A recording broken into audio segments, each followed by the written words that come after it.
হাদিস শরীফে উল্লেখিত আছে, হযরত রাসূল আকরাম সাল্লাল্লাহু আলাইহি ওয়াসাল্লাম যখন মেরাজ শরীফে গমন করেছিলেন, তখন জিব্রাইল ফেরেশতার সাথে তিনি আজরাইল ফেরেশতার নিকটবর্তী হয়ে তাকে আসসালামু আলাইকুম ইয়া মালাকুল মউত বলে সালাম করেছিলেন। কিন্তু মালাকুল মউত সালামের কোনো জবাব দিল না।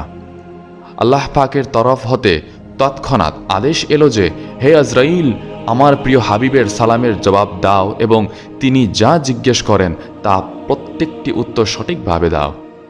হযরত আজরাইল আলাইহিসসালাম তৎক্ষণাৎ ওয়ালাইকুম আসসালাম ইয়া হাবিব আল্লাহ বলে সালামের জবাব দিলেন এবং তার আসন হতে উঠে হযরত রাসূল সাল্লাল্লাহু আলাইহি ওয়াসাল্লামের সাথে মুসাফাহ করলেন।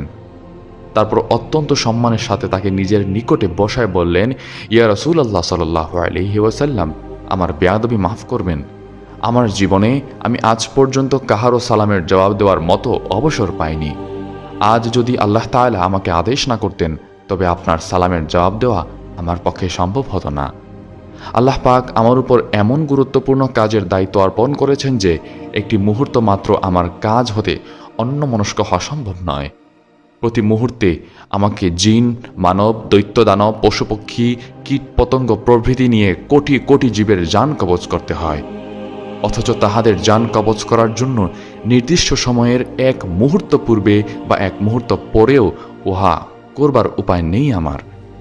আজ আমার শুভ আগমন উপলক্ষে আল্লাহ রাব্বুল আলামিনের আদেশে আমার দফতরের যাবতীয় কাজ বন্ধ রেখে আপনার সাথে কথা বলবার অবসর পেয়েছি। আমার জীবনে এই সর্বপ্রথম অবসর।